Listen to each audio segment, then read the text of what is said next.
नमस्कार. संवाद प्रतिवाद या आमच्या विशेष कार्यक्रमामध्ये आपल्या सगळ्यांचं मनापासून स्वागत. भारत म्हणजे विविधतेतून एकता जपलेला देश आहे. आपल्याकडं अनेक जाती धर्म आहेत, भाषा आहेत, वेगवेगळे प्रांत आहेत आणि त्यामुळे साहजिक अनेक सण उत्सव भारतामध्ये साजरे होतात. मुळात भारतीय माणूस हा उत्सवप्रिय म्हणून समजला जातो आणि महाराष्ट्रात तर या उत्सवांची सणांची इतकी रेलचेल आहे की त्यातून अवघं समाजमन नेहमी चैतन्यमय राहत असतं.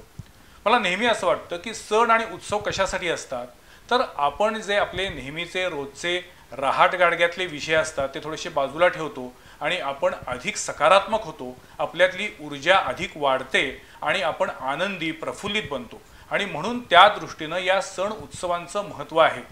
धार्मिकदृष्ट्या सुद्धा या सणांना महत्त्व असतं, पण आपण जर त्याचा मानसिकदृष्ट्या किंवा शास्त्रीय दृष्टिकोनातून विचार केला तर मला असं वाटतं की सण आणि उत्सव हे अतिशय महत्त्वाचे आहेत समाज जीवनामध्ये. गणेशोत्सव हा सार्वजनिक स्वरूपात साजरा होणारा सगळ्यात मोठा उत्सव आहे. गणपती म्हणजे आपण आपलं आराध्य दैवत मानतो, आद्य दैवत मानतो. पण या गणेशाची किती नानाविध रूपं आहेत, या गणेशाची उत्पत्ती कशी झाली, गणेशाबद्दलच्या आख्यायिका दंतकथा काय आहेत, या अनेक विषयांवरती मला जाणून घ्यायचे आणि त्यासाठी आज आम्ही आमच्या स्टुडिओमध्ये या क्षेत्रातील दोन मान्यवर जाणकारांना बोलवलेलं आहे. कोल्हापुरामध्ये मंदिर अभ्यासक किंवा मूर्ती अभ्यासक किंवा प्राचीन संस्कृतीचे अभ्यासक म्हणून कोण आहेत असा प्रश्न विचारल्यानंतर ज्या दोघांची नावं प्रामुख्यानं समोर येतात तेच दोघे आज आपल्या स्टुडिओत आहेत. मी स्वागत करतो ॲडव्होकेट प्रसन्न मालेकर यांचं. त्याचबरोबर आज आपले दुसरे वक्ते आहेत, मार्गदर्शक आहेत, उमाकांत राणिंगा सर. दोघांचंही स्वागत आहे. संवाद प्रतिवादमध्ये दरवेळेला मी प्रश्न विचारतो आणि मग उत्तर देतात. यावेळी या एपिसोडचं असं स्वरूप असणार नाही, कारण तुमच्याकडं माहितीचा खजिना आहे.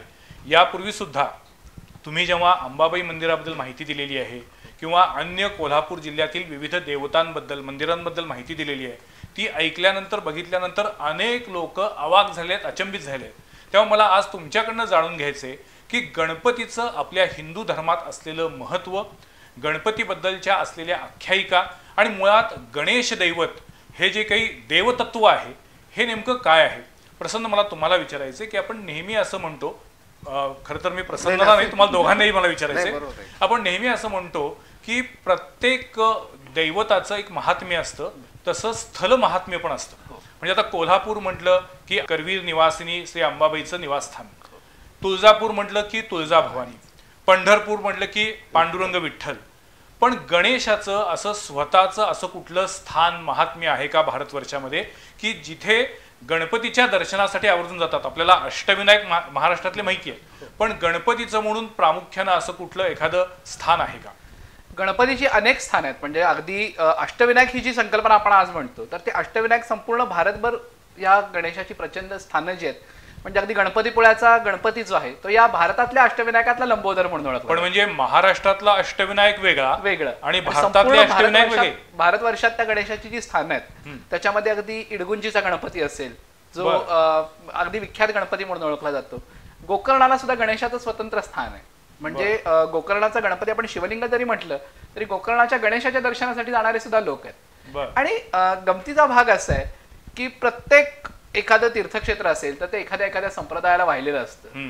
मग त्यामुळं त्या भक्तांचा ओढा तिथं असतो. पण गणपती हा सर्वपूज्य आहे, त्यामुळं कुठल्याही संप्रदायाचं, कुठल्याही इष्टदेवतेचं किंवा कुठल्याही स्वरूपातल्या देवतेचं मंदिर असेल तर अगदी लहानशा देवळावरती छोट्याशा गणेशपट्टीच्या रूपाने का असेना गणपतीची स्थापना असते. म्हणजे एक काळ जर आपण बघितला तर वैष्णव शैवांच्या मधले दरी प्रचंड मोठी होती, पण संघर्षही होता. पण त्याच्यामध्ये गणपतीची पूजा मात्र दोन्ही संप्रदायामध्ये सारख्याच मानानं होते. आणि त्यामुळं अजूनही जर बघितलं तर आपले शंकराचार्यांची जी चारीपीठ आहेत त्याच्यामध्ये सुद्धा हे स्वरसिद्धिविनायक व्रत किंवा गणपती पूजन हे प्रत्येक अगदी काही नसलं. म्हणजे मला कायमच या गणपतीचं एक कुतूहल वाटतं की कुठल्याही पूजेला ज्या वेळेला गुरुजी आपल्याकडे येतात त्यावेळेला श्री गणेशाय नमः म्हणून आपण सुरुवात करतो किंवा गणपतीचं सुपारीच्या रूपाने का असेना पूजन करतो. त्याच्याही पुढे जाऊन म्हणजे महाराष्ट्राच्या हाडीमासी खेळलेली जी लोककला आहे त्या सगळ्या लोककलांमध्ये सुद्धा या गणपतीला गण म्हणूनच वंदन केलं जातं. म्हणजे अगदी पठ्ठेबापुरावांचे कितीतरी गण प्रसिद्ध आहेत. म्हणजे त्याच्यामध्ये एकच प्रामाणिकपणाची भावना अशी असते की आम्ही जे मांडतोय ते निर्विघ्नपणानं पूर्ण कर, आणि ते सामर्थ्य ज्याच्याकडे आहे तो गणपती. त्यामुळं फक्त महाराष्ट्रातच नव्हे तर भारतभरात गणेशाची अनेक प्रख्यात मंदिर आहेत. नेपाळमधल्या खरं तर आपण ज्ञानेश्वरांचं वर्णन आपण कायमच ऐकतो ओम नमोजी आद्यामध्ये, तर त्याच्यामधला खरा जो षडभुज गणपती आहे, म्हणजे एरवी 4 हात असतात पण ज्ञानेश्वरांनी वर्णन केलेला गणपती 6 हाताचा आहे, आणि कायमच कुतूहल वाटायचं. तर तो तसा गणपती नेपाळमध्ये गोरक्षनाथांच्या मंदिरावरती लाकडामध्ये कोरलेला आहे, आणि त्याची आयुध तीच आहेत. म्हणजे ज्ञानेश्वरांची जर आपण गुरुपरंपरा बघितली तर निवृत्तीनाथांमुळे ती नाथ परंपरा आहे, आणि त्यात गोरक्षनाथांच्या परंपरेतला गणपती माऊली वर्णन करतायत. हे सुद्धा एक वैशिष्ट्य, म्हणजे जिथं जावं तिथं गणपती कुठल्या ना कुठल्या रूपात आपल्याला बघायला मिळतोच, आणि हेच त्याचं खरं वैशिष्ट्य. मला सर अनेक सांगा की गणपती म्हणजे शंकर पार्वतीचा पुत्र असं आपण म्हणतो. आपल्याकडं हिंदू धर्मामध्ये प्रामुख्यानं ब्रह्मा विष्णू महेश यांना आपण सगळ्यात आद्य दैवत असं म्हणतो. शंकराच्या नंतर गणपतीचा उगम झाला, म्हणजे शंकराचा पुत्र म्हणतो आपण. पण मग शंकर आणि पार्वती किंवा ब्रह्मा विष्णू यांच्या नंतरच्या पिढीतलं दैवत म्हणून गणपतीला म्हणायचं का?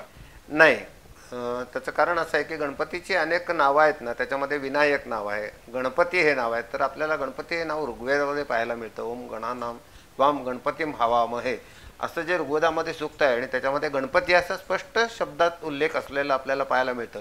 पण तो गणपती जो ऋग्वेदात उल्लेख केलेला आहे तो सध्या प्रचलित असलेला गजमुख गणपती असा नव्हे, तर ज्या ज्या गणांचा समूह आहे त्या त्या गणांचा जो अधिपती आहे त्या अधिपतीला तिथं गणपती म्हटलेला आहे. आणि त्यानंतर मग गणपतीच्या उत्पत्तीच्या किंवा गणपतीच्या जन्माच्या केवळ एकच शंकर आणि पार्वतीचा पुत्र असं नव्हे, तर त्याच्या विविध 4 ते 5 कथा प्रचलित झालेल्या आहेत, आणि वेगवेगळ्या ठिकाणी स्थान परत्वे त्या त्या कथांना मानलं जातं.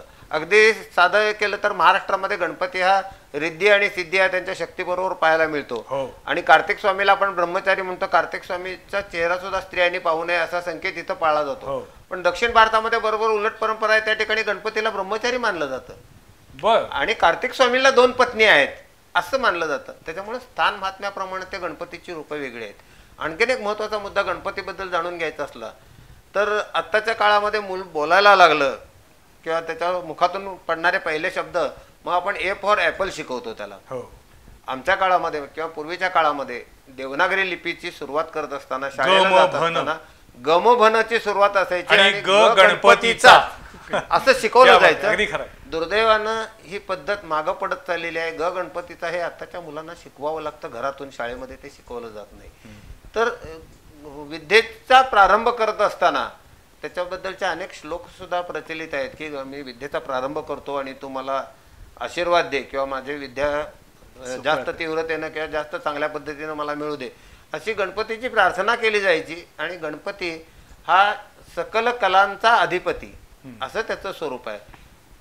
दुसरं आणखीन एक महत्त्वाचं वैशिष्ट्य म्हणजे तुम्ही मला जे गणपती शंकराचा पुत्र वगैरे सांगितलं ना, तर गाणपत्य संप्रदाय म्हणजे जसं शिवाला मानणारा शैव संप्रदाय असतो, विष्णूला मानणारा वैष्णव संप्रदाय मानला जातो, देवीला मानणारा शाक्त संप्रदाय मानला जातो, तसं गणपती हे साऱ्या विश्वाच्या निर्मितीचं अधिकारण मानणारा जो गाणपत्य संप्रदाय आहे त्यांच्या दृष्टिकोनातून ब्रह्मांडाची निर्मिती ज्या अनाहत नादातून झाली, तो अनाहत नाद किंवा ओंकार किंवा पहिला बीज किंवा पहिलं जे दिव्य कण निर्माण झाला, तो निर्माण होण्याचं कारण असलेलं जे तत्व आहे त्या तत्वाला शाक्तांनी देवी मानलं, वैष्णवांनी त्याच तत्वाला विष्णू म्हटलं, गाणपत्य त्याच तत्वाला ओंकार तू गणेशा म्हणतात.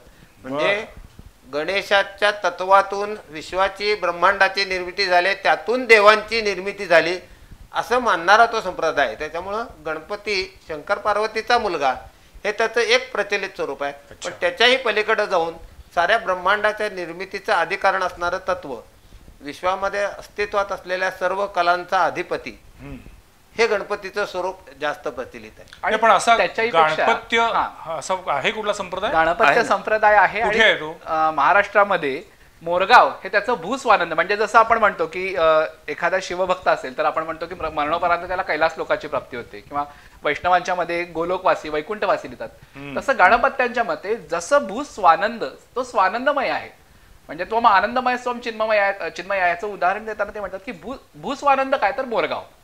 आजही मोरगावमध्ये गणपत्य संप्रदाय आहे, त्या गणपत्य संप्रदायाचं स्थान आहे. आणि सरांनी आता जसं सांगितलं की शिवपार्वतीचा पुत्र हे त्याचं एक रूप आहे. या गणपत्य संप्रदायातच वर्षातून 4 वेळेला गणेश जन्म साजरा होतो. बर, म्हणजे आपण माघी जयंती करतो. हा, एक माघी जयंती आपल्याला माहिती आहे. तसं ही जी आता आपण गणेशोत्सवाच्या सुरुवातीला सुद्धा म्हणजे चतुर्थीला सुद्धा गणेश जन्म या सगळ्या देवळांमध्ये साजरा होतो. तो कुणाचा तर श्रावण शुद्ध चतुर्थीपासून पार्वतीनं स्वतःच्या पुत्ररूपात गणेशानं प्रगट व्हावं म्हणून जी उपासना केली त्याचं फळ म्हणून भाद्रपद शुद्ध चतुर्थीला गणपती तिचा मुलगा म्हणून प्रगट झाला, म्हणून ही भाद्रपद शुद्ध चतुर्थीचा हा गणेशोत्सव. माघातली गणेश जयंती म्हणजे नरांतक आणि देवांतक या 2 राक्षसांना मारण्यासाठी आदिती आणि कश्यप यांनी गणपतीची प्रार्थना केली आणि तो महत्कट अवतार जो प्रगट झाला तो माघ शुद्ध चतुर्थीला, आणि म्हणून माघी गणपती जयंती. अच्छा. आणि त्याच्याबरोबर मूषकासुराचा वध करायला शेषाचा पुत्र म्हणून जो गणपती जन्मला तो ज्येष्ठ शुद्ध चतुर्थीला. बापरे. आणि पुढे जाऊन इंटरेस्टिंग राधा आणि कृष्ण यांच्या उपासनेला फळ देणारं जे गणपतीचं स्वरूप आहे ज्याला पुष्टीपती विनायक म्हटलं जातं, तो गणपती प्रगट झाला वैशाख पौर्णिमेला. आणि या प्रत्येक तिथीला, या विशेष करून या 4 तिथीला, आणखी भरपूर अवतार आहेत गणपतीचे, पण या 4 तिथीला या गणपत्य संप्रदायाशी जी निगडीत म्हणजे महाराष्ट्रातल्या बाबतीत जर बोलायचं झालं तर गणपत्य संप्रदाय हा जास्त करून टिकवून ठेवला गेला तो मोरया गोसावींमुळे. मोरया गोसावी हे गणरायाचे आशीर्वाद प्राप्त जे सत्पुरुष होते त्यांच्या नंतरच्या 7 पिढ्यांमध्ये हे 7 पुरुष म्हणजे असं म्हटलं जातं की गणपतीचं त्यांना वरदान होतं की मीच अंश रूपात तुमच्या कुळात जन्म घेईन, आणि म्हणून तर गणपतीच्या पुढे आपण अभावितपणे मोरया म्हणतो. तो मोरया शब्द काय आहे तर मयुरेश्वर म्हणजे मूळचे हे मोरया गोसावींचे माता पिता आहे शालिग्राम गावचे, तर त्यांनी कर्नाटकातली शालिग्राम गावचे, तर त्यांनी गणेशाची उपासना केली ती मयुरेश्वराची. अच्छा. मयुरेश्वर त्याला मोरगाव जसं आपण म्हणतो त्याला मोरेश्वर म्हटलं जातं. आणि त्याला आपण एखाद्याचं अगदी नाव ठेवलं तर अगदी कौतुकानं ते ठेवलेल्या नावाचे अपभ्रंश होतात, तसे मोरेश्वराचं नाव त्यांनी मोरेश्वर म्हणून मुलाला जरी ठेवलं तरी तो मोरया झाला आणि त्या मोरयाचा अपभ्रंश मोरया होत गेला पुढं. पण या मोरया गोसावी नंतर ते 7 महापुरुष झाले, सप्त महापुरुष म्हणून त्यांना संप्रदायात ओळखलं जातं. त्यांच्याही समाधी आज चिंचवड गावामध्ये आहेत.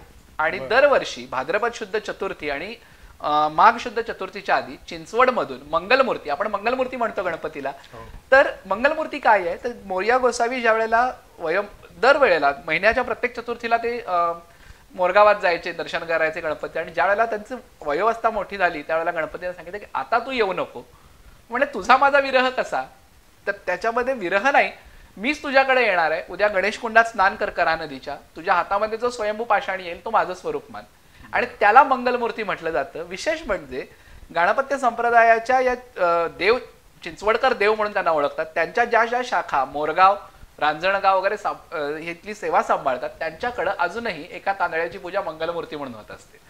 आणि इथल्या सगळ्या देवळांमध्ये भाद्रपद शुद्ध चतुर्थीच्या आधी आणि माघ शुद्ध चतुर्थीच्या आधी 3 दिवस या क्षेत्रांची द्वारयात्रा होते आणि या चतुर्थीला देवाचा जन्मोत्सव करतात. तो कसा तर दुपारी जन्मोत्सव करायचा आणि अखंड रात्र देवाला आरत्यांमध्ये जागवायचं, पदांमध्ये जागवायचं, दुसऱ्या दिवशी पंचमीला दुपारी पंचारती ओवाळल्यानंतर हा सोहळा संपतो.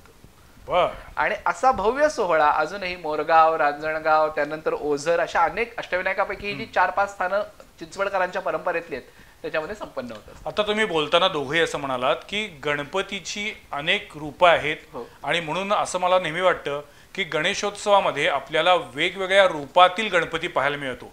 अन्य कोणत्याही देवी देवताबद्दल असं होत नाही, त्यांचं एक पारंपरिक रूप आहे. त्या रूपाच्या बाहेर जाऊन त्यांना कोणी सजवत नाही किंवा त्यांना देत नाही. पण आपल्याकडे अगदी पोस्टमनच्या रूपातील गणेश, शिवाजी महाराजांच्या रूपातील गणेश, साईबाबांच्या रूपातील गणेश, भारतीय एखाद्या जवानाच्या रूपातील गणेश, अशा वेगवेगळ्या रूपातील गणेशाची आपल्याला मूर्ती पाहायला मिळतात. पण आपण जे आता गणपतीला बघतो त्यामध्ये संपूर्ण शरीर जे आहे ते मानवाचं आणि शीर जे आहे ते मात्र हत्तीचं, म्हणून त्याला गजमुख म्हणतो. ही जी त्याच्याबद्दलची आख्यायिका अनेकांना माहिती आहे. पण मग याच्यामध्ये हत्तीचीच निवड का झाली, का त्याच्या मागे पण काही वेगळी आख्यायिका आहे?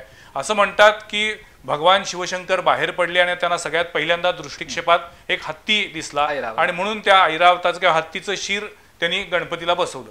या पलीकडे काही एखादी कथा आहे का त्याची?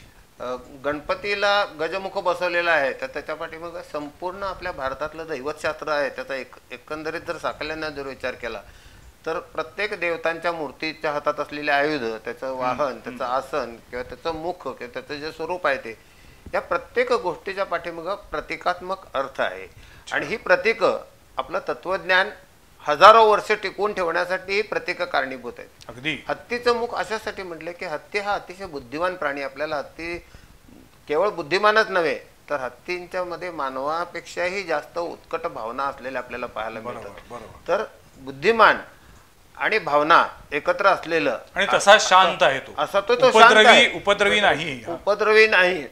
पण हत्तीच्या कळपामध्ये एखाद्या हत्तीचा मृत्यू झाला तर त्यांच्या ज्या भावना ते व्यक्त करतात किंवा ज्या पद्धतीनं त्यांच्या एकमेकांच्याशी जे भावनात्मक ऐक्य असतं हे हा गुण मानवानं घेण्यासारखा आहे. आणि ज्या ज्या पशुपक्षातून मानवानं घेण्यासारखे गुण आहेत त्या त्या पशुपक्ष्यांना मानवाने देवतांच्या रूपामध्ये साकारलं. दुसरं स्वरूप त्याच्यामध्ये असं घेतलं जातं की सगळ्या गोष्टी ग्रहण करण्यासाठी म्हणून त्याचे मोठे कान हे त्याच्यामध्ये प्रतीक घेतलं जातं की ओंकार हा जो ध्वनीचा मूळ आहे किंवा विश्वामध्ये प्रत्येक गोष्ट आता आपण आपला जो संवाद चाललेला आहे तो ध्वनीच्या माध्यमातूनच चाललेला आहे.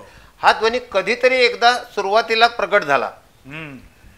त्याच्यापूर्वी हा ध्वनी प्रगट झालेला नव्हता. त्यावेळेला सगळं शांत होतं. तर जो पहिल्यांदा जो नादबिंदू प्रगट झाला ओंकार या रूपामध्ये तो ध्वनीचा आद्य प्रवर्तक जो आहे तो गणपती. आणि म्हणून त्या ध्वनीचं संकलन करण्यासाठी म्हणून मोठे कान हे त्याचं रूप आपल्याला पाहायला मिळतं. त्यानंतर त्याचं लंबोदर हे एक वैशिष्ट्य आहे. त्या लंबोदर हे गणपतीचं नाव सुद्धा आहे. मोठं उदर आहे. तर क्षमाशीलपणा दाखवण्यासाठी ते प्रतीक आहे. म्हणजे कुठलीही गोष्ट आपल्या पोटामध्ये पचवून ठेवणं क्षमाशील असलेल्या माणसाचं जे लक्षण आहे ते लक्षण दाखवणारं हे प्रतीक आहे. माझे अपराध पोटात घ्या असं आपण सहज माझे अपराध पोटात घ्या असं म्हणतो. तर आपण त्याला मनोभावे वंदन करणाऱ्या प्रत्येक भक्ताचे अपराध पोटात घेण्या इतकं त्याचं विशाल उदर आहे. आणि मग तुम्ही जे विविध रूपांचं म्हणालात नाही पण त्याच्यामध्ये आणि एक की गणपतीचा एक दात तुटलेला दाखवला. गणपतीचा एक दात तुटलेला दाखवला तर त्याच्या पाठीमागे एक दंतकथा आहे. दंतकथा दाताच्या संदर्भात आहे पण ते अशा स्वरूपाचे आहे की गणपतीचं युद्ध होत असताना त्यांना त्याचा एक दात शस्त्राच्या आघातानं तुटला तर तो तुटलेला दात त्यानं शस्त्र म्हणून आपल्या हातात धारण केला आणि त्या तुटलेल्या दाताचा त्यांनी आयुध म्हणून वापर केला. गणपतीचा हात तुटलेला दात आहे तो त्याच्या उजव्या हातामध्ये आहे. आपण जेव्हा अथर्वशीर्षाचं पारायण करतो तेव्हा गणपतीचं ध्यान रूप त्याच्यामध्ये दिलेलं आहे. रदमचे वरदम. रदम म्हणजे दात आणि वरद म्हणजे उजव्या हातामध्ये त्याचा तुटलेला दात आणि तो वरदहस्त असावा. आपण पारायण करत असताना हे मुखोद्गत केलेलं असतं आणि पण म्हणून जातो. पण गणपतीच्या प्रत्येक तत्वाचं प्रत्येक रूपाचं प्रत्येक आयुधाचं अतिशय सुस्पष्ट वर्णन त्याच्यामध्ये केलेलं आहे. त्या वर्णनाचा जर अर्थ तुम्हाला कळाला तर तुमच्यासमोर मूर्ती नसेल तरी सुद्धा तुमच्यासमोर साक्षात गणपती उभा राहील. इतकं सुंदर ते वर्णन केलेलं असतं. त्याचा अर्थ समजून घेणं महत्वाचं आहे. गणपतीची आयुध काय आहेत? गणपतीचं आयुध म्हणजे पाश अंकुश ही मुळात गणपतीची आयुध. म्हणजे आता मगाशी जो आपला विषय चालला होता तोच जरासा पुढे घेऊन मी म्हणतो की गणपती हे प्रतीक आहे. आपण ज्यावेळेला गणपती म्हणतो गण म्हणजे समुदाय त्यांचा जो अधिपती आहे तो गणपती. समुदायाचा अधिपती कसा असला पाहिजे तर तो गणपतीसारखा. अच्छा. सोंड नेतृत्व कसं असावं तर ते गणपतीसारखं. सगळ्यात महत्वाची त्याची सोंड. जे पुढे घडणार आहे त्याची जाणीव जो स्वतःला आधी करून घेऊ शकतो. बरोबर. दुसरी त्याची सूक्ष्मदृष्टी. डोळे गणपतीचे कधीही बघा अतिशय बारीक असतात. जे बघायचं ते सूक्ष्मदृष्टीने अवलोकन करायचं. सुपासारख्या कानांचं सरांनी सांगितलं की असं मोठे कान ध्वनीचं ग्रहण करणारे. पण त्याच्यामध्ये ज्याला नेतृत्व करायचंय त्याला नेमकं काय ऐकायचं आणि काय स्वीकारायचं हे ठरवण्याची बुद्धी त्याच्याकडे असली पाहिजे. हलक्या कानाचं असून पण चालणार नाही. आणि ते हलकं जे आहे म्हणजे सुपाचा जर उपयोग आपण बघितला सुपाने ज्यावेळेला पाखडतो हलकं आहे ते उडून जात. बरोबर. आणि जे सार आहे ते टिकून राहतं. दुसरं विस्तृत असे कान त्याचा बहुश्रुतपणा दाखवतात. सगळ्या बाबतीतलं सगळं माहिती पाहिजे. म्हणजे भले किती म्हणलं असू दे मास्टर ऑफ ऑल ट्रेड पण मास्टर ऑफ ऑल ट्रेड पेक्षा सुद्धा सगळ्या गोष्टीतली माहिती असणं हे गणाच्या अधिपतीला गरजेचं आहे. सरांनी सांगितलं की उत्कट भावना आणि बुद्धिमत्ता या दोन्ही गोष्टी असणं गरजेचं आहे. लंबोदर क्षमाशील आहे. नेता फक्त क्षमाशील असून उपयोग असत नाही. कुठल्या गोष्टीचं स्मरण ठेवायचं हेही त्याला तितकंच महत्वाचं आहे. आणि त्याची दोन आयुधं आता तुम्ही विचारली तर पाश आणि अंकुश. ललिता सहस्रनामामध्ये या दोन्ही आयुधांबद्दल देवीला म्हटले की रागस्वरूप पाषाढ्य. राग म्हणजे प्रेम. म्हणजे राग आपण क्रोध या अनुराग या तर रागस्वरूप पाषाढ्य म्हणजे तो पाश आपल्या प्रेमाच्या पाशाने लोकांना बांधून ठेवतो. आणि दुसरं क्रोधकाला अंकुशोज्वला म्हणजे तो अंकुश वारंवार उगारत नाही पण त्याच्या रागाची एवढीच भीती आहे. हा प्रेम करतोय म्हणून त्याच्याशी जोडले गेलेत पण कदाचित हा चिडला तर आपलं काही खरं नाही ही जाणीव त्याच्या गणामध्ये आहे. म्हणून जर बघितलं तर शंकराचे गण हे आपण भूतगण मानतो.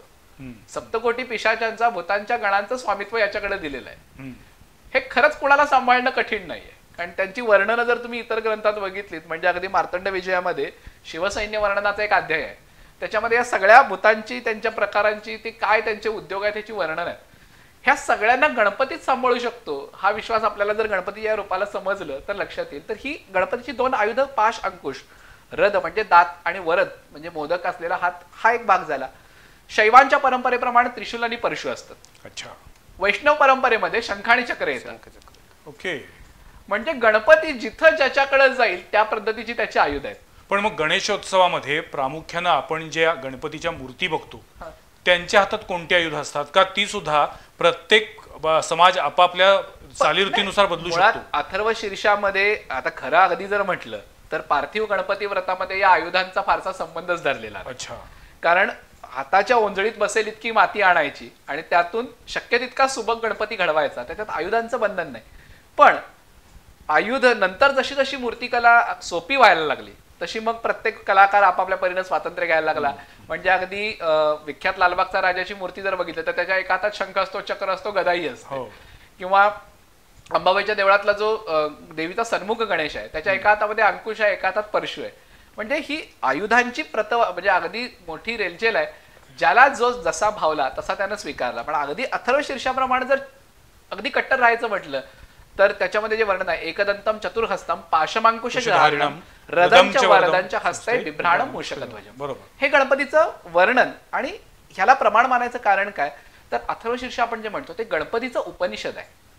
उपनिषद याचा अर्थ काय तर वेदांमधली तत्व गुरूंच्या सहाय्यानं समजून घेण्याचा मार्ग म्हणजे उपनिषद.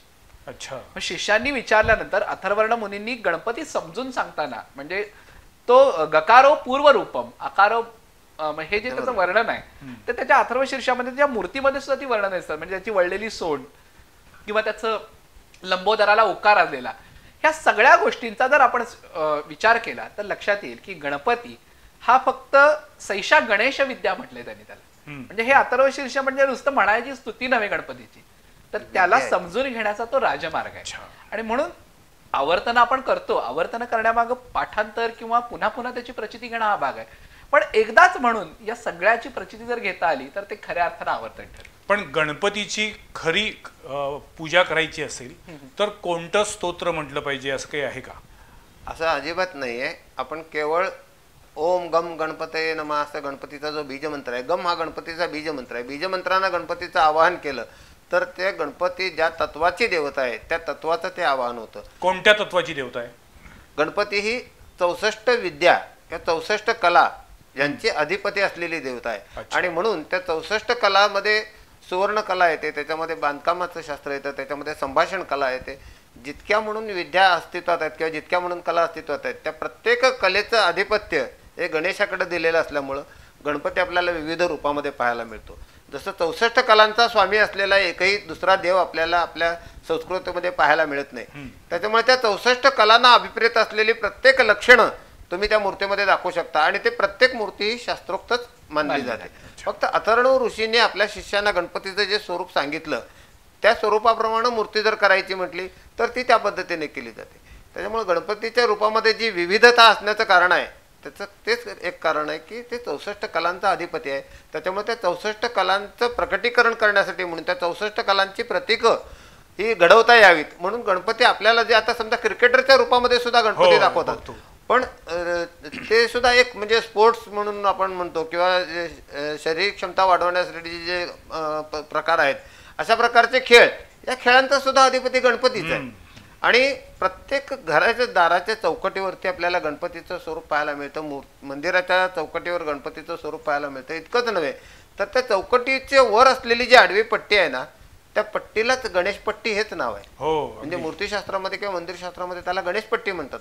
आता काही मंदिरामध्ये शंकराचं मंदिर असेल तर वरती शिवाचं स्वरूप असतं. महालक्ष्मीच्या मंदिरामध्ये जे महाकालीचं मंदिर आहे तिथं वरती गणेशपट्टीच्या स्थानावरती केंद्रस्थानी गणपती नाही, तिथं महाकालीचंच एक स्वरूप आहे. म्हणजे तिथं गणपती बसवण्याची पद्धत ही 6व्या शतकानंतर सुरू झाली. त्याच्या अगोदरच्या काळामध्ये दाराच्या चौकटीवरती ज्या मुख्य मूर्तीची गाभाऱ्यामध्ये स्थापना आहे त्याच देवतेची गणेश पट्टीवरती रचना असायची. पण असं जरी असलं तरी त्या पट्टीला नाव मात्र गणेश पट्टीच. महालक्ष्मीच्या किंवा महाकालीच्या मूर्तीचं वर्णन करताना, मंदिराचं वर्णन करताना शिल्पशास्त्रज्ञ काय म्हणतात की या मंदिराच्या गणेश पट्टीवरती गणेशाच्या जागी महाकालीचं स्वरूप आहे. म्हणजे गणपतीचं स्थान हे प्रत्येक देवतांना, आता आपण ज्योतिबाला दर्शन करायला जातो त्या चौकटीला हात लावतो म्हणजे गणपतीच्या पायाला स्पर्श करतो. कुठल्याही देवाला नमस्कार करताना पहिल्यांदा गणपती, किंवा कुठल्याही देवाची पूजा करताना पहिल्यांदा गणपती. अगदी सत्यनारायण असू दे, किंवा शंकरासाठी रुद्र करायचं असू दे, किंवा विष्णूसाठीचं हवन असू दे, कुठल्याही देवतेची किंवा कुठल्याही प्रकारची धार्मिक उपासना करायची असेल, मग ती देवतेची असू दे किंवा तत्वांची असू दे, त्याची सुरुवात ही गणेशाच्या स्तुतीनंच केली जावी. कारण गणेश हा विश्वाच्या निर्मितीचं कारण असं आहे. तर म्हणून त्याला आदिदेव किंवा आदिविनायक असं म्हटलं जातं. एक गमतीचा भाग याच्यामध्ये सांगतो की आता गणेशोत्सवाचे जसे दिवस येतात तसं मोबाईलवरती, व्हॉट्सअपवरती बिनसोंडेचा गणपती म्हणून एक मूर्ती सगळीकडे फिरत असते. तर एक पुरुष मूर्ती आहे ती, आणि त्याला आदिविनायक म्हटले. आता आदिविनायकाची मूर्ती म्हणजे विनायक हे नाव गणपतीला सुद्धा दिलेलं असल्यामुळं त्याला तो बिनसोंडेचा गणपती म्हटले. पण ते तसं नाही आहे. गणपतीला सोंड आहे ना ती त्याच्या लहानपणापासून किंवा त्याच्या जन्मापासूनच आहे. आणि गणपतीची जी तत्व आहेत ती सगळी तत्व, तसं सोंड आहे तर त्या देवाला आपण गणपती म्हणायचं, किंवा शेपूट असेल तर त्याला मारुती म्हणायची. ही जी प्राथमिक लक्षणं आहेत तसं गणपतीची ती लक्षणं असतात. आणि तो जो आदिविनायक म्हणून मूर्ती ह्या व्हॉट्सअपमध्ये या कालावधीमध्ये फिरते, तर ती शंकराचंच एक रूप आहे. शंकराला सुद्धा विनायक म्हटलेलं आहे. गणपतीचे आणखीन एक गमतीचा भाग म्हणजे आपण आरती करताना सुखकर्ता दुःखहर्ता असं म्हणतो, आणि विघ्न विनाशक मोरया असं त्याचं जे आहे, त्याच गणपतीला एकेकाळी विघ्नकर्ता असं सुद्धा मानलं जात होतं. ते कसं काय? देवतांची उपासना ही भीतीतून आणि श्रद्धेतून निर्माण झालेली आहे. त्याच्यामुळे विघ्न करणारा जो असेल, रुद्र म्हणजे रडवणारा, त्याला रुद्र म्हणायचं. मग जे आपल्याला भीतीदायक वाटतं त्याला शरण जायचं. ही सर्वसाधारण मानवी प्रवृत्ती असल्यामुळं जी विघ्न असतात त्या विघ्नांच्या वरती मात करण्यासाठी त्या विघ्नांनाच शरण जायचं.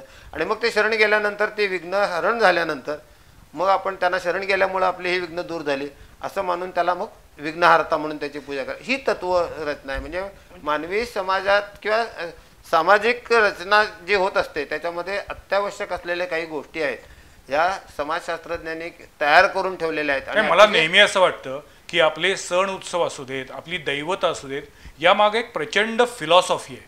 त्याच्यामागं काही ना काहीतरी शास्त्रीय कारण आहे. म्हणजे आपण अमुक एका देवतेची अशा पद्धतीनं पूजा करायची आहे हे ज्यांनी कुणी सांगितलेलं आहे, मग ते ऋषीमुनी असू देत किंवा अन्य कुणी असू देत, त्यांनी ते तसं का करायला सांगितलेलं आहे हे आपण जर समजून घेतलं नाही तर आपण कदाचित ही अंधश्रद्धा आहे असं म्हणून मोकळे होतो. पण जर विज्ञान म्हणजे काय, जी गोष्ट माहीत नाही त्याचा शोध घेत राहणं म्हणजे विज्ञान, इतकं साधं सोपं डेफिनेशन आहे त्याचं. पण बऱ्याचदा असं होतं की आपल्याला जे माहीत नाही आहे ते सरसकट आपण अंधश्रद्धा म्हणून थोपटतो आणि मग आपण त्याचा शोध घ्यायचं बंद करून टाकतो. मला एक लहान मुलांच्या मनातला प्रश्न विचारायचा आहे. खरं तर गणपतीला मुख आहे हत्तीचं, तो मोठ्या पोटाचा लंबोदर आहे, तसा तो बलदंड आहे, पण त्याचं वाहन मूषक म्हणजे उंदीर आहे. त्यामध्ये पण काही प्रतिकात्मक काही रचना आहे. म्हणजे गणपती आणि त्याच्या मूषक वाहनाच्या कथा तर प्रचलित आहेतच. वसिष्ठ आणि वामदेवांनी म्हणजे वामदेवांनी शाप दिला क्रौंच नावाच्या गंधर्वाला, आणि तो वसिष्ठांच्या आश्रमामध्ये येऊन मूषक रूपानं त्यानं जो धुडगूस घातला त्याला आवरण्यासाठी गणपतीनं त्याला आपलं स्वतःचं वाहन तयार केलं. पण अनेक तत्वज्ञांच्या मते गणपती हा ज्ञानाचं प्रतीक आहे आणि त्याच वेळेला उंदीर हा मात्र अज्ञानाचं किंवा अंधकाराचं प्रतीक आहे. आपण मूषकारूढ गणपती दाखवतो, तो मूषकारूढ म्हणजे काय तर अज्ञानावरती किंवा अंधकारावरती विणवलेला हा ज्ञानाचा विषय. मगाशी विषय निघाला की विघ्नकर्ता, उलट्या स्वरूपात गणपतीला पण कधी काही मानलं जात होतं. आपण विघ्नहर्ता म्हणतो पण तो विघ्नकर्ता म्हणून सुद्धा ओळखला जातो. त्याचं कारण आणि ही त्याच्याबद्दलची विघ्नकर्ता ही ओळख पुराणांनी सुद्धा पुसलेली नाही. गणपतीनं म्हणजे मूषकाचा जर आपण प्रश्न बघितला तर मूषक किंवा उंदीर हा कृषी संस्कृतीतला सगळ्यात मोठं विघ्न आहे. हो अगदी. आणि त्या विघ्नावरती अंकुश ठेवणारा हा गणपती. हाही एक भाग आहे. म्हणजे त्याबरोबर ही प्रतीक किती सूक्ष्म आहेत पण ती किती महत्वाची आहेत आणि तुमच्या आमच्या प्रत्येकाच्या आयुष्याशी जगण्याशी निगडीत असलेली ही प्रतीक आहे. म्हणजे अगदी आपल्याकडं म्हणजे कोल्हापूर भागात तसा फारसा कमी आहे, पण आजरा चंदगड भागामध्ये ऋषी पंचमी दिवशी उंदीर बीज नावाचा एक फार मोठा सण होतो. बर. उंदीर बीज म्हणजे काय तर त्या उंदीर बीजेच्या निमित्तानं काही जणांच्या घरी मांसाहार करून तेही अन्न शेतात ठेवलं जातं. कोल्हापूर भागात घुगऱ्या शिजवल्या जातात, दहीभात शिजवून घराभोवती टाकल्या जातात. कारण काय तर ह्या दिवसामध्ये उंदरांचा उपद्रव वाढण्याची शक्यता दाट असते. हे उंदीर घरात शिरू नयेत म्हणून त्यांना जे लागणारं अन्न आहे ते घराच्या भोवतीनच बाहेर द्यायचं आणि मग त्यांच्यापासून रक्षण. म्हणजे थोडक्यात बघायची तसा विषय झाला की विघ्नांवरती मात करण्यासाठी त्या विघ्नांमधून बाहेर पडायला त्यांनाच जवळ करणं हा पर्याय आपल्या संस्कृतीनं स्वीकारला. आणि त्यामुळे मूषक म्हणजे उंदिरावरचं वाहन हे प्रतिकात्मक आहे. गणपतीची अनेक वाहन आहेत, म्हणजे अगदी मयूर वाहन सुद्धा गणपती आहे. मोरगावला जो सिद्धवासुराचा वध करताना गणपती मयूर वाहन आहे, सिंहवाहन पण आहे. सिंहवाहनही आहे. जसे विष्णूचे दशावतार आहेत तसे चारही युगामध्ये होणारे गणपतीचे अवतार आहेत. त्यातला कलियुगामध्ये होणारा जो धूम्रवर्ण अवतार आहे तो घोड्यावरती स्वार असणार आहे. म्हणजे प्रत्येक वेळेला गणपतीचं सुद्धा स्वतंत्र वाहन सांगितलं गेलेलंच आहे. आणखी आपण जसं त्याचं विघ्नकर्ता या स्वरूपाबद्दल बोलत होतो तर विघ्नकर्ता आणि गणपती पूजन याचं एक छान नातं मुद्गल पुराणानं सांगितलं. मुद्गल पुराण हा गणपतीची महती सांगणारा 9 खंडाचा ग्रंथ आहे. मुद्गल पुराण.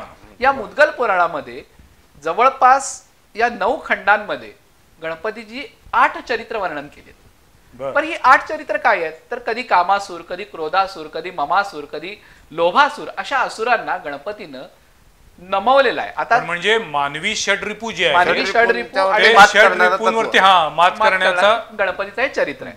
आता मी मुद्दा म्हणून शब्द वापरला की मारलेलं नाही, त्यांना नमवलेलं आहे.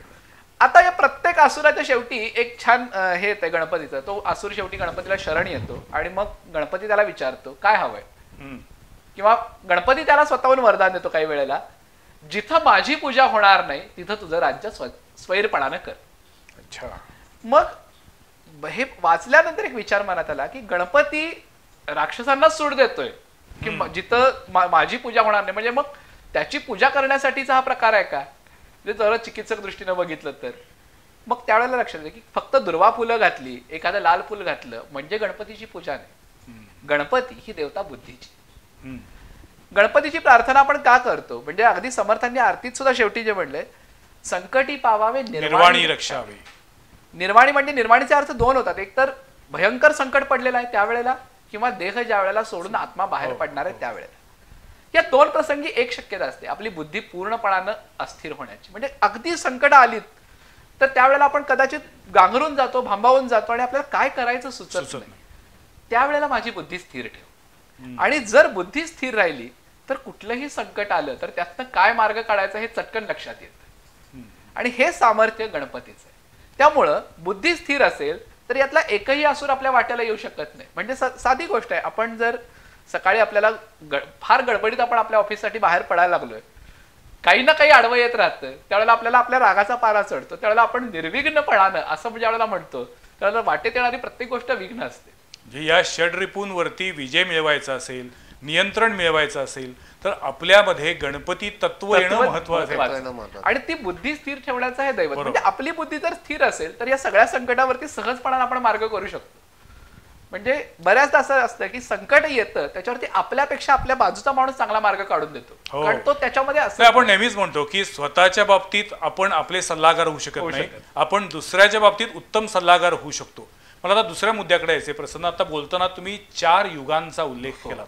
सत्य, त्रेता, द्वापार आणि कलियुग ही आपली 4 युग आहेत.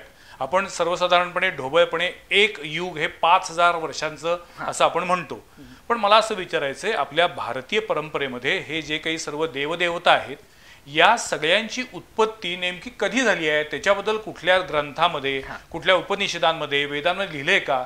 या 4ही युगांच्या आधी या देवदेवतांची निर्मिती झालेली आहे की या प्रत्येक युगांमध्ये या देवदेवता प्रकटलेल्या आहेत? आता सृष्टीचक्राचा जर क्रम बघितला तर आपण आता गणपतीच्या दिवसात आरती म्हणतोच. युगे 28. विठोबाला आपण काय म्हणतो की 28 युग तो. मग 4च युगांचा संदर्भ आपण घेतो तर 28 युग झाली कशी? बरोबर. तर सत्य म्हणजे सत्य, त्रेता, द्वापार आणि कली ही युगांची चौकडी अखंड वेळेला फिरत असते. अच्छा. आणि आपण ज्यावेळेला एखादी पूजा करताना संकल्प करतो त्यावेळेला आपण संकल्प करताना श्रीमद भगवतो महापुरुषस्य विष्णुराज्ञया प्रवर्तमानस्य अद्य ब्रह्मणो द्वितीय परार्धे श्री श्वेतवाराह कल्पे वैवस्वत मन्वंतरे कलियुगे कली प्रथम चरणे भरत, असा आपण संकल्प करतो. तर या संकल्पाला एक छान अर्थ काय आहे, अद्य ब्रह्मणो. मगाशी सरांनी सांगितलं की आदिदेवांची उत्पत्ती परब्रह्माने केली. ज्या वेळेला विश्वाचा संहार होतो त्याच्यानंतर जो हा ब्रह्मदेव, आत्ताचा ब्रह्मदेव तयार आहे, त्याच्या द्वितीय परार्धात म्हणजे त्याच्या आयुष्याच्या उत्तरार्धात आपण आता आलो. कारण पहिले पूर्वार्ध सत्ययुगात आणि त्रेतायुगात झाले, द्वापार आणि कलीमध्ये त्याचा उत्तरार्ध. अद्य ब्रह्मण द्वितीय परार्धे श्वेतवाराह कल्पे, म्हणजे कल्प कुठला आहे तर श्वेतवाराह अवताराचा कल्प सुरू आहे. त्याच्यामध्ये पुन्हा 14 मनवंतर होतात. ही 14 मनवंतरातला आता सध्या वैवस्वत सुरू आहे, हे 7वं मनवंतर आहे. याच्यानंतर पुन्हा आणि 7 पुढे मनवंतर आहे. पुन्हा 14 झाली की परत त्या क्रमाने येतं. कालगणनेचं भारतीय शास्त्र हे अतिशय प्रगत आहे. लाखो वर्षाच्या कालगणनेचे त्यांनी व्यवस्थित टप्पे केलेले आहेत आणि त्याची व्यवस्थित मांडणी केलेली आहे. आता आपण काही तास किंवा मिनिट किंवा सेकंद वगैरे ही जी रचना मानतो, आपल्याकडली कालगणना म्हणजे अगदी महाभारत कालामध्ये सुद्धा ग्रहणाचं ज्ञान श्रीकृष्णांना अचूक होतं, कोणत्या क्षणी ग्रहण लागणार आहे. तर आपल्याकडे असलेलं आपलं खगोलशास्त्र, आपलं दिशाशास्त्र, आपलं प्रकट होतं. अगदी अतिशय म्हणजे काय झालंय, भारतीय संस्कृती म्हणजे भारतात काय आपण म्हणतो ना, पुराणातली वांगी पुराणात, पण असं म्हणून चालणार नाहीये. जगभरातले अनेक देश आता भारतीय शास्त्राचा, भारतीय पुराणाचा अभ्यास करतायत. आपल्यालाच त्याची दुर्दैवानं किंमत नाही आहे. पण जेव्हा अशी माणसं आपल्या सोबत असतात, आपल्या समोर असतात आणि ते त्यांचं ज्ञानाचं भांडार खुलं करून दाखवतात, तेव्हा असं वाटतं अरे हा केवढा गहन आणि किती इंटरेस्टिंग विषय आहे हा. म्हणजे आपण गणपतीच्या निमित्तानं, गणेशोत्सवाच्या निमित्तानं आज या विषयावरती बोलतोय, पण मुळात आपल्याकडची जी काही धार्मिक रूढी, परंपरा, शास्त्र आहे त्याच्या मागं, त्याला असं आपण शास्त्रच म्हणतो, शास्त्रच आहे ते थोतांड नाही आहे, ते एक विज्ञान आहे. जो समजून घ्यायचा प्रयत्न करतो त्याला ते शास्त्र कळतं आणि ज्याला ते समजून घ्यायचं नाहीये त्याच्यासाठी ती कोल्ह्याला द्राक्ष आंबट असतात. त्याचं आणखी एक स्पष्टीकरण असं देता येईल की विज्ञानात सुद्धा एका शास्त्राच्या नियमानं दुसरं शास्त्र सिद्ध नाही करतात. केमिस्ट्रीच्या नियमानं फिजिक्स सिद्ध होत नाही, बरोबर, फिजिक्सच्या नियमानं मॅथ्स सिद्ध होत नाही. त्याच हिशोबानं या जर परंपरा समजून घ्यायच्या असतील तर आपल्या परंपरेचे जे काही मूलाधार आहेत ते समजून घेतले किंवा या मूळ संकल्पना समजून घेतले तर याची उत्तरं मिळत राहतात. आणि सगळ्यात महत्वाचं मला एक वैशिष्ट्य वाटतं की आपल्याकडं प्रश्न विचारायला कुठेही मज्जाव नाही. सगळे हे अगदी महत्वाचं विधान, हे सगळे आपण जे चिकित्सा करतो, कारण नैको ऋषी असे वचप्रमाण, म्हणजे एका ऋषीचं वाक्य प्रमाण असू शकत नाही असं म्हणणारी आपली संस्कृती आहे. त्यामुळे त्याच्यावरती कायम चर्चा होत राहिल्या तरच हे तत्वज्ञान नव्या अर्थानं उजळत राहील. मगाशी तुम्ही तो प्रश्न विचारला की या देवांची उत्पत्ती नेमकी कधीची, तर अवतार ही संकल्पना आपल्याकडे आहे. ज्या वेळेला सृष्टी निर्माण झाली त्यावेळेला मगाशी म्हटलं तसं अद्य ब्रह्मणो हे त्रिदेव निर्माण झाले. त्याच्यानंतर मग पुन्हा अवतार मालिका ही 4 युगांमध्ये सारख्या प्रमाणावरती सुरू राहते. म्हणजे सत्ययुगामध्ये परशुरामापर्यंतचे पहिले 6 अवतार, त्यानंतर त्रेतायुगामध्ये राम, द्वापारात कृष्ण, बुद्ध म्हणजे नंतर कल्की आणि बुद्ध कलीमध्ये ही अवतार संकल्पना. हे झाल्यानंतर पुन्हा एकदा नव्याने हे चक्र सुरू राहील. त्यामध्ये गणपतीचं वर्णन कुठे येतं तर अगदी मत्स्यावताराच्या पूर्वी सुद्धा गणपतीचा अवतार प्रगट झाल्याचा. कारण मगाशी एक उल्लेख आपण विचारला की शिवाचा पुत्र, तर त्याच्यामध्ये एक रंजक कथा कालिका पुराणात येते. म्हणजे बऱ्याच वेळेला असं प्रश्न विचारला जातो की हा हे देव होते बरोबर आहे, मग या देवांची पुढची मुलं कुठे आहेत, त्यांच्या पुढच्या पिढ्या कुठे आहेत. म्हणजे एखादा कुळवंश आहे तर त्यांचं पुढे चाललं पाहिजे ना काहीतरी. तर त्याच्या बाबतीत कालिका पुराणात एक छान गोष्ट आहे. कालिका पुराणातली कथा अशी आहे की माता पार्वती आणि शिवाचं लग्न झालं तेच मुळात कार्तिकेयाच्या जन्मासाठी. कारण तारकासुराचा वध झाल्याशिवाय, म्हणजे तारकासुराचा वध हा शिवपुत्राच्या हातून व्हावा असं तारकासुरानं मागितलं होतं. त्यावेळेला माता सतीनं देहत्याग केला होता. म्हणजे त्याच्या इच्छेप्रमाणे शंकर आता वैराग्य स्वीकारलेलं, शंकरांचं पुन्हा लग्न होणं शक्य नाही, त्यामुळे त्यांना पुत्र होणं शक्य नाही आणि माझं मरण शक्य नाही, ही तारकासुराची अट होती. तर त्यावेळेला हिमालयानं देवीचं तप करून पार्वतीला पुत्री कन्यारूपात मागून घेतलं. पार्वतीचा जन्म झाला, पार्वती उपवर झाली, शिवपार्वतीचा विवाह झाला. आणि या दरम्यान एवढा कालावधी गेला की तारकासुराने या सगळ्या देवांना प्रचंड छळलेला आहे. आणि आता कुठेतरी तो पुत्र जन्माला यावा म्हणून इंद्रानं अग्नीला शिवाकडे पुत्र मागण्यासाठी पाठवलं. आणि शिवानं जे तेज पार्वतीच्या उदरामध्ये स्थापन झालं असतं, म्हणजे त्याच्यामागे काही पुराणांचं असंही मत आहे की इंद्रानं असूयेनं अग्नीला तिथं पाठवलं आणि ते तेज रागानं शिवानं अग्नीच्या हातात दिला आणि आता याचं काहीही करा म्हणून सांगितलं. तर त्यावेळेला माता पार्वतीनं संतप्त होऊन या देवांना विचारलं की जे माझं भाग्य होतं, मी 64 वर्ष तप करून शंकराला मिळवलं, मातृत्व हे आणि शिवाचा पुत्र पोटात वाढवायचं जे माझं भाग्य होतं ते तुम्ही काढून घेतलं. यासाठी आजपासून मी शाप देते की कुठल्याही देवतेला औरस संतती होणार नाही. आणि हा शाप दिल्यानंतर शंकरांनी पार्वतीलाही जाग केलं की तूही देवी आहेस हे विसरू नको. ती त्या ऐकण्याच्या परिस्थितीत नव्हती. ती म्हणाली हे मलाही लागू आहे. आणि त्यामुळं गणपती तत्वाला आपण जर कथा बघितली तर पार्वतीनं गण तयार केला, त्याच्यावरती शिवानी मस्तक चढवलं, म्हणून हा दोघांचा पुत्र.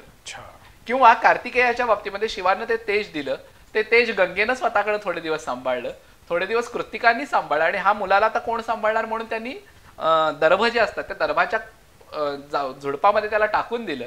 आणि ते मूल, कोणाचं तरी मूल रडतंय या भावनेनं पार्वती व्याकुळ झाल्यावर शंकराने सांगितलं दुसरा कोणी नाही, तुझाच मुलगा आहे. म्हणजे हा जो शाप आहे किंवा ही एक करुण कथा आहे खरं तर, पण ती कथा या आपण जो म्हटलं ना की देवांचे पुढचे वंश का नाहीत, तर त्याचं उत्तर म्हणून या पुराणामध्ये ही कथा सांगितली जाते. याच्यासाठी एक अतिशय सुंदर शब्द दिलेला आहे. अनेक पुराणामध्ये अनेक देवतांच्या बाबतीत आपल्याला बघायला मिळतो. अयोनी संभवा म्हटले, म्हणजे योनी मार्गातून त्याचा जन्म झालेला नाही अशा पद्धतीचे देव, म्हणजे ती त्या देवतांची रचना आहे. आणि मग जेव्हा ते अवतार रूप घेतात तेव्हा मग ते कुठल्या तरी माता पित्यांच्या रूपातून अवतार घेतात. म्हणजे ते जे बालक जन्माला येतं ते बालक जन्मापासून किंवा त्याच्या पूर्वसुकृतापासून त्या त्या देवतेची उपासना करणारं असतं. आणि मग ते जसं वयात येतं त्याप्रमाणे त्याला त्या देवतेचंच रूप मानलं जातं आणि मग त्याला देवत्व प्राप्त होतं. याच्यासाठी काही काळ जावा लागतो. त्या बालकाचे अनेक चमत्कार पाहायला मिळतात. आणि मग ज्योतिबाचा अवतार आपल्याला शंकराचा अवतार म्हणून आपण ज्योतिबाकडे पाहतो. तर अशा तऱ्हेचे जे अवतार कथा आहेत, या अवतार कथा अगदी त्याच्यामध्ये त्याच्या पाठीमागे कारण मीमांसा सुद्धा अशी सांगितली जाते की देवांना म्हणजे ब्रह्मा विष्णू महेश यांना आईचं प्रेम मिळालेलं नाही, कारण ते आईच्या उदरातून जन्माला आलेले नाहीत. मग मातृत्वाच्या प्रेमाचा अनुभव घेण्यासाठी म्हणून त्यांनी रामानं कौशल्याच्या त्यातून जन्म घेतला. कारण माता पित्यांचं प्रेम काय असायला पाहिजे त्याचाही अनुभव मिळायला पाहिजे.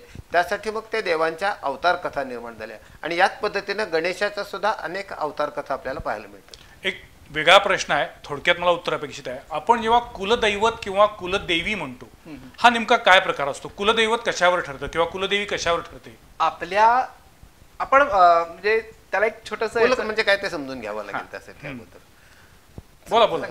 तर कुल म्हणजे एखाद्या विशिष्ट वंशाचा जो वंशवृक्ष असतो त्या वंशाच्या मुळाशी असलेला जो मूळ पुरुष म्हणून मानला जातो, त्यानं आपल्या संपूर्ण पुढच्या वारसांची किंवा सगळ्या वंशजांची काळजी घेण्याची ज्या देवतेला सुरुवातीला विनंती केली ते आपलं कुलदैवत. ओके. त्यानंतर पूर्वीच्या काळामध्ये कसं असायचं, गण असायचे. गणपतीला आपण वेगवेगळ्या गणांचा समूह म्हणतो. तर अशा प्रत्येक समूहाला स्वतःचं एक लक्षण असायचं. ते वनस्पतीच्या रूपात असायचं, प्राण्यांच्या रूपात असायचं. आपल्याला आज सुद्धा अनेक प्राण्यांच्या नावाचे, अनेक वृक्षांच्या आडनाव असलेले लोक पाहायला मिळतात. ते त्या कुलवृक्ष मानला जातो, त्यांना ते कुलवाहन मानलं जातं, कुलदेवता मानली जाते. अशा पद्धतीने एका विशिष्ट नागाची पूजा करणारा जो वंश आहे तर तो स्वतःला नागवंशीय समजतो. अशा पद्धतीनं आपल्या कुळाचा जन्म किंवा आपल्या कुळाची निर्मिती जिथून झाली त्या पुरुषानं आपल्या संपूर्ण वंशाचं रक्षण करण्याची जबाबदारी ज्या देवतावरती सोपवलेली आहे ते आपलं कुलदैवत. अच्छा. किंवा ती कुलदेवी पण. कुलदेवी किंवा कुलदेवी. साधारणपणे आपल्याकडे महाराष्ट्रात एक कुलदैवत, एक कुलस्वामिनी अशा प्रकारची रचना प्रत्येक घरामध्ये असते. तर मगाश सरांनी जसं सांगितलं की त्या देवतांवरती जबाबदारी.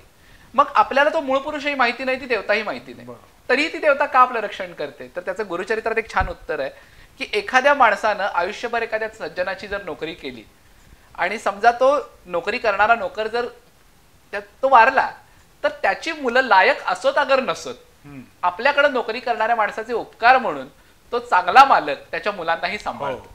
आणि त्याच हिशोबानं कुलदैवत आपण ज्यांना म्हणतो ती कुलदैवत आपल्या मूळ पुरुषानं ज्याची उपासना केली. आणि म्हणून एक लौकिकात एक छान असं उदाहरण आहे की कुलदेवतेच्या उपासनेचं फळ त्याच पिढीत कधी मिळत नाही, त्याच्या पुढच्या पिढीला ते फळ मिळत राहतं. आणि जर आधीच्या पिढीत त्यांच्या सेवेत खंड पडला असेल तर त्याचंही शासन या पिढीत होतं. म्हणजे थोडक्यात काय, कुलदेवता म्हणजे हा प्रश्न आता खरं तर याचा संक्षेप म्हणला आपण, पण एखादी असाच प्रश्न विचारला की कुलदैवत जर रागावत असेल तर त्याला देवता का म्हणायचं? हो, मला नेहमी प्रश्न पडतो म्हणजे की देवाकडे जर तो एक मोठेपणा आहे, तो जर एक उदारपणा आहे, तर मग देव कसा काय रागवू शकतो? देव कसा काय डूक धरून राहू शकतो? मुळात देव रागावतच नाही. आपण आता म्हटलं ना की एखाद्या संरक्षणाची जबाबदारी सोपवलेली आहे. भरपूर पाऊस पडतोय आणि आपण त्या पावसात छत्री रेनकोट काही न घेता फिरायला लागलोय आणि आपण पाऊस लागला म्हणून तक्रार करू शकतो का? नाही. बरोबर.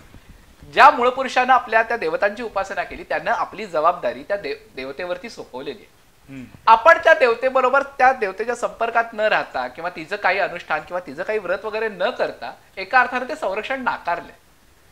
आणि आता येताना म्हणजे महाभारताची जी गोष्ट शेवटी आहे की कृष्ण दरवेळेला आधी स्वतः उतरायचे आणि मग अर्जुनाला उतरायला सांगायचं, पण शेवटच्या दिवशी 18व्या दिवशी युद्ध झाल्यानंतर उलट केलं. बरोबर. आणि तो रथ धडाधडा पेटला. अर्जुन म्हणाला कसं शक्य, तर सगळी अस्त्र या रथावरती लागत होती. तसं जोपर्यंत आपण या देवतेच्या उपासनेच्या कवचात आहे त्यावर कुठलेही त्रास म्हणजे कुठलेही अस्त्र लागत नाहीयेत. पण आपणच ते कवच झुगारून दिल्यानंतर ही सगळी संकट आल्यावर आपण म्हणतो की कुलदैवत आमच्यावर रागावलंय. ज्या वेळेला आपणच त्या संरक्षणाला नको म्हणून सांगितलंय तर अर्थातच म्हणजे आपण एका मूळ आता कोल्हापूरकडे येऊया, गणपतीकडे येऊया. कोल्हापुरामध्ये गणपतीची प्राचीन मंदिरं काही आहेत का? म्हणजे आता आपण जे बघतो ओढ्यावरचा गणपती किंवा बिनखांबी गणेश मंदिरी किंवा आपण आरकेनगरचा खडीचा गणपती, ही अलीकडच्या काळातली तशी मंदिर मध्ययुगीन काळ प्राचीन मंदिरं गणपतीची कोल्हापुरात आहेत का? कोल्हापूरला जितका प्राचीन इतिहास तो 2000 वर्षा पाठीमागे जातो. कोल्हापूरचा प्राचीन इतिहास 2000 वर्षापूर्वी जातो. त्याचं कारण ब्रह्मपुरीच्या उत्खननामध्ये इसवी सन पूर्व 2ऱ्या शतकातली उत्तम असलेली वसाहत त्या ठिकाणी सापडली आणि त्याची आपल्याला टाउन हॉलमध्ये त्याचे अवशेष पाहायला मिळतात. पुरातत्व खात्यानं त्याचा कालखंड निश्चित केलेला आहे की इसवी सन पूर्व 2000 वर्षापूर्वी या ठिकाणी वसाहत होती. तर गणपतीची उपासना ज्या काळापासून चालत आली होती म्हणजे जितका प्राचीन कोल्हापूरचा इतिहास तितकं प्राचीन कोल्हापूरची गणेश उपासना. पण आता कोल्हापुरात अस्तित्वात असलेली गणेश मंदिरं जर पाहायची म्हटली तर कोल्हापुरातल्या ऐतिहासिक घराणी जी शिलाहार राजवंश होता, यादवांचा राजवंश होता, त्या राजवंशांचे शिलालेख उपलब्ध आहेत, त्या राजवंशांचे विरगळ उपलब्ध आहेत. या विरगळांच्या वरती कित्येक ठिकाणी गणपतीची चित्र आहेत. आणि कोल्हापूर जवळ असलेल्या बीड गावामध्ये शिलाहारांच्या काळातल्या गणपतीचं एक मंदिर आहे. त्या ठिकाणी शिलाहारकालीन गणेशाचं मंदिर आहे. पण मग ते मंदिर 2000 वर्षापेक्षा नाही, 2000 नाही, ते 12व्या शतकातलं मंदिर आहे. शिलाहारांची कारकीर्द 2000 वर्षापूर्वीची नाही, 2000 वर्षापूर्वी राष्ट्रकूटांच्याही अगोदरची कारकीर्द होती. पण त्यानंतरच्या शिलाहारांच्या कारकिर्दीत असलेलं म्हणजे जे 1000 वर्ष प्राचीन आहे असं निश्चितपणे इतिहासाच्या आधारावर सांगता येतं असं मंदिर कोल्हापूरच्या जवळ असलेल्या बीड गावामध्ये. त्यानंतर अगस्ती लोपामुद्रेंनी जो कोल्हापूरची परिक्रमा केली आणि त्या परिक्रमेचं वर्णन लिहून ठेवलं आणि त्या वर्णनामध्ये ज्या कोल्हापूरतल्या गणेश मूर्तींचा उल्लेख आहेत त्या सगळ्या गणेश मूर्ती तर अगस्ती लोपामुद्रेंच्या परिक्रमेचं वर्णन करवीर महात्म्य ग्रंथामध्ये लिहिलं गेलं. आणि शिवाजी विद्यापीठामधल्या ग.वा. तगारेंनी अभ्यास करून त्या करवीर महात्म्य या ग्रंथाच्या रचनेचा कालखंड 13वं शतक ठरवलाय. म्हणजे 13व्या शतकातल्या ग्रंथामध्ये कोल्हापुरातल्या अनेक गणेश स्थानांचा उल्लेख आहे जी गणेश स्थानं आज सुद्धा आपल्याला पाहायला मिळतात. बाकी आता आपण ज्या बिनखांबी गणपतीचं उदाहरण सांगितलं हे नगर विकास होत असतानाच्या कालखंडामध्ये वेगवेगळ्या लोकांनी वेगवेगळ्या कारणासाठी स्थापन केलेले गणपती आहेत. आता महालक्ष्मीच्या मंदिरामध्ये जो सिद्धिविनायक आहे तो एका पोस्टमास्टरांना सापडला, त्यांनी देवस्थानाकडे एका ओरीची मागणी केली आणि त्यांनी तिथं त्याची स्थापना केली. अशा पद्धतीने विविध कारणासाठी विविध ठिकाणी स्थापन झालेले गणपती आहेत. तर अशा तऱ्हेने कोल्हापुरातल्या गणपतीचं प्राचीनत्व बघायला गेलं तर इतिहासाच्या आधारावरती आपल्याला कोल्हापुरातला बीडचा गणपती हा सर्वात प्राचीन म्हणता येईल. आपण जर एकूणच भारतीय देवदेवतांचा इतिहास बघायला गेलो तर मला असं वाटतं की गणपती ही एकमेव अशी देवता आहे की ज्याची मंदिरं भारताच्या सर्व प्रांतात आणि भारताच्या बाहेर अन्य जगातमध्ये सुद्धा बघायला मिळतात. म्हणजे आता आपल्या सोशल मीडियावरती आपल्याला एक व्हिडिओ बघायला मिळतो की त्याच्यामध्ये गणेशोत्सव कोणकोणत्या देशांमध्ये साजरा केला जातोय, तो कशा पद्धतीनं साजरा केला जातोय.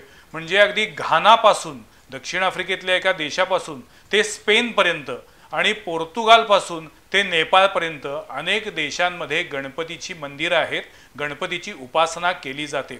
मला शेवटी एकच विचारायचं आहे की गणेश तत्वाची आपण आराधना करतो, आपण बुद्धीची देवता, कलेची देवता म्हणतो, सुखकर्ता दुःख हरता म्हणतो. अशा या गणेशाची पूजा करत असताना किंवा त्याचं नामस्मरण करत असताना काही काळजी घेणं, काही पथ्य पाळणं आवश्यक असतं का? मुळात श्रद्धेनं केलेल्या एक सगळ्यात महत्वाचा बघा, आपण ज्यावेळेला एखादं काहीतरी मागण्यासाठी व्रत करतो तर त्या व्रताला नियम आहे.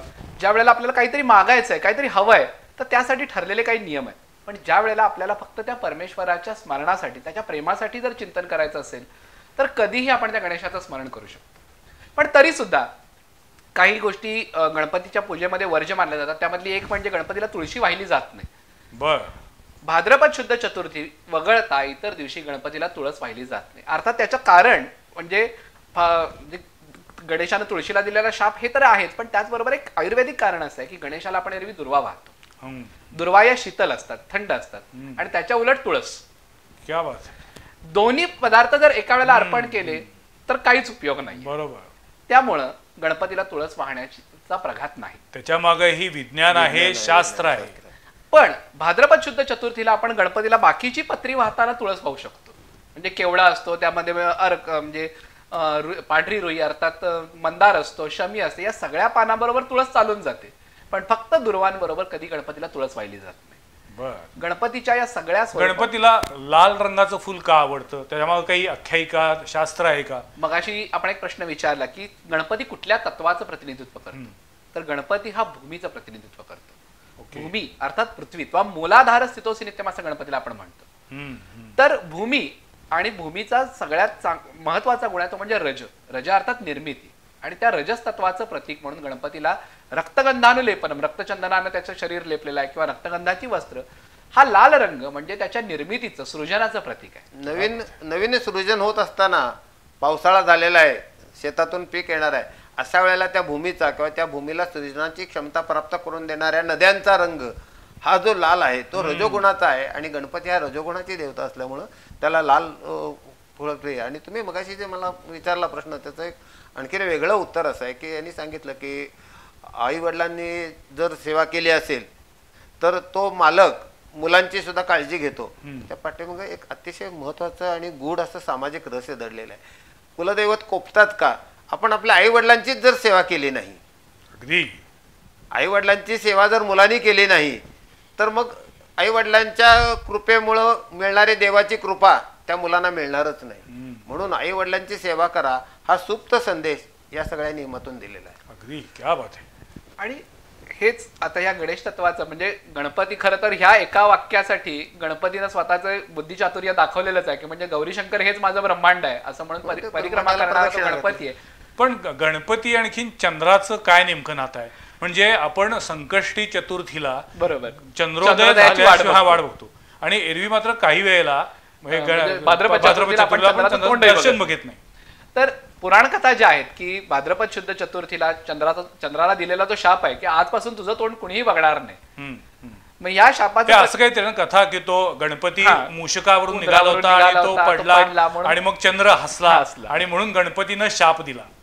तर कथेला आणखीन विरोधाभास असणारी एक कथा आहे. गणपतीला भालचंद्र म्हटलेला आहे. हो, भालचंद्र हे गणपतीचं नाव आहे. म्हणजे गणपतीनं चंद्र आपल्या भाळावरती धारण केलेला आहे. पण खरं तर चंद्र आपल्या भाळावर धारण केलाय तो शिवशंकरांनी. गणपतीला सुद्धा भालचंद्रचं नाव आहे. गणपतीच्या नावामध्ये म्हणजे पार्वतीच्या मस्तकावर सुद्धा चंद्र, गणपतीच्या मस्तकावर सुद्धा चंद्र. म्हणजे जे पर्वतपुत्र आहेत किंवा पर्वत भागामध्ये राहणारे जे त्यावेळेचे जे गण होते त्या प्रत्येकाचं दैवत म्हणजे चंद्र.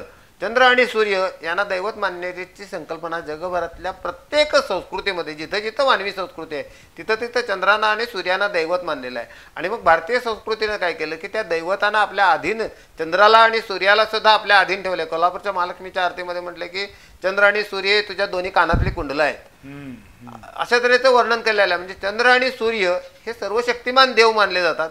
आणि या सर्व शक्तिमान देवांना सुद्धा ज्याने आपल्या अधीन ठेवलंय तो आमचा भालचंद्र, अशा तऱ्हेची ती संकल्पना आहे. म्हणून आपल्या देवतांचं सामर्थ्य अधिक आहे हे दाखवण्यासाठी म्हणून भालचंद्र. आणि दुसरा त्याचा तात्विक अर्थ असा आहे की आपण यात सगळ्या जर चंद्रकोरी बघितल्या तर पौर्णिमेचा चंद्र कधी असत? चतुर्थीचा चंद्र. चतुर्थी म्हणजे काय तर 4 प्रकारच्या वाणी आपण मानतो. परा, पश्यंती, मध्यमा आणि वैखरी. म्हणजे वैखरी अर्थात आपण ज्या भाषेत आता बोलतो.